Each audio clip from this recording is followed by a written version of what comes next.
NCRA notes, peasant movements in the 19th century. Deccan Riots of 1875. Peasant movements in India. UPSC in 1875. Peasants in the Bombay Presidency rose in rebellion against the agrarian crisis that faced them. Background: in the Bombay Deccan region, the British had introduced a riot-wary settlement as the system of land revenue. Under this system, the revenue of land was fixed on a yearly basis. In a riot-wary system, the agreement was between the government and the riot cultivator directly. The revenue was fixed according to the soil type and the paying capacity of the farmer. However, the revenues were so high that farmers found it extremely difficult to pay their dues. Any failure in the rains would deteriorate the situation. To pay their revenues, farmers generally took loans from money lenders. Once the loans were taken, the farmers found it impossible to repay them since the interest rates were steep.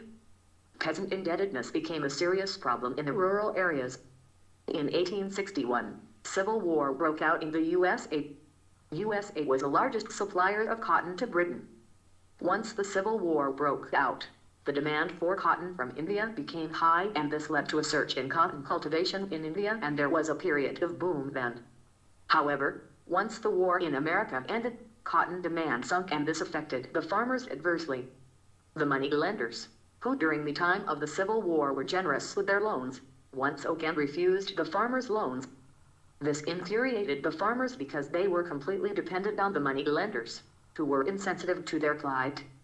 Deccan Riots 1875. India. The uprising began at Supa village in the district of Pune.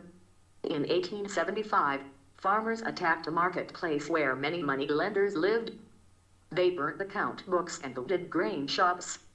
They also torched the houses of Sahukars, people who were both traders and money lenders. The farmers were led by the village headman. The farmers' main motive was to destroy the account books of the money lenders, and they resorted to violence only when these books were not handed over to them. They also socially boycotted the money lenders.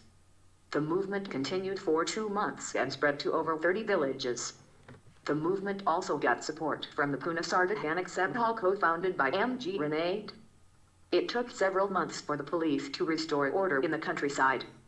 Effects of the Deccan Uprising. The Bombay government initially dismissed the uprising as trivial. However, the government of India pressurized Bombay to inquire into the matter. Accordingly, the Deccan Riots Commission was set up, which presented a report to the British Parliament in 1878. In 1879, the Agriculturist Relief Act was passed, which ensured that the farmers could not be arrested and imprisoned if they were unable to pay.